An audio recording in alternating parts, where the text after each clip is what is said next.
That's how we were taught. Oral, through stories.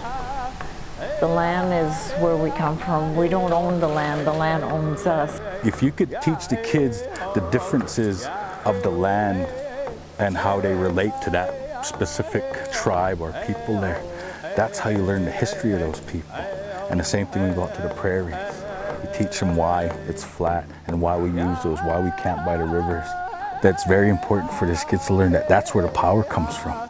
My name is Reg Crowshoe, and in our language, which is Blackfoot,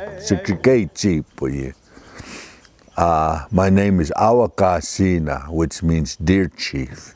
I'm from the Piikani Blackfoot First Nation. We're a verbal society, and we navigate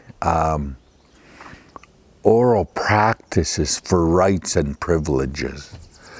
And out of oral practices, songs become our physical documentations to prove those rights and privileges.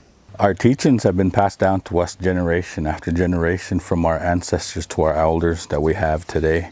And they're not passed down through pictures or audio or anything like that. They're passed down through nature, the land shapes, significant landmarks, and of course our oral history.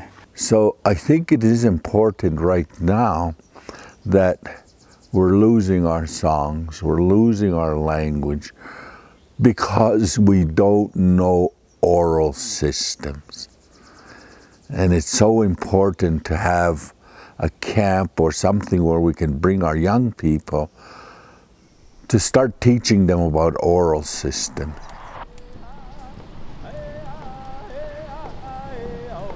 It's very hard for us to learn from a book.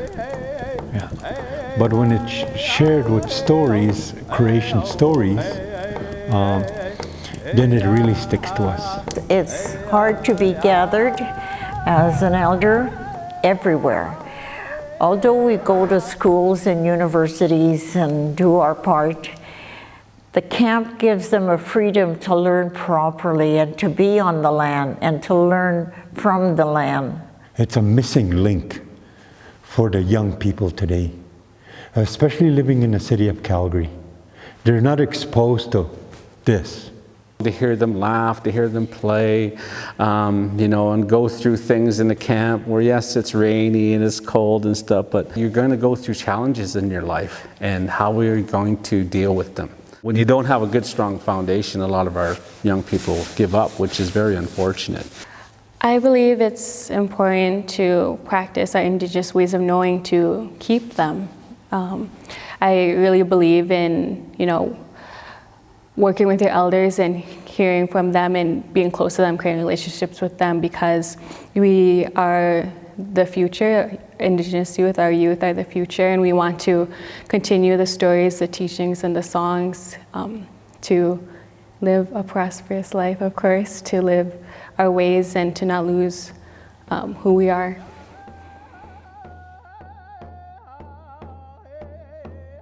So ARPA, we're a provincial-based organization whose mandate is to use recreation and parks, culture and wellness as a catalyst for change in community.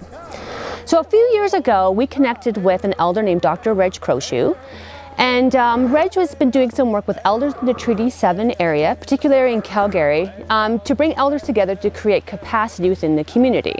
And one of the priorities that came out of this work was a youth and elder-based culture camp on the land. This project has been done in collaboration with the Boys and Girls Club of Calgary, as well as Pathways, because their goal is also to connect elders with youth. We're at a critical time.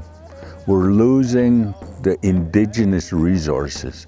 Our elders are passing on and dying off, and they're leaving us with shortage of human resources to help our young people. So I think not only do we take the young people and work with them, but we need to teach our own young elders to become full-fledged elders and validate it so that they can continue supporting organization.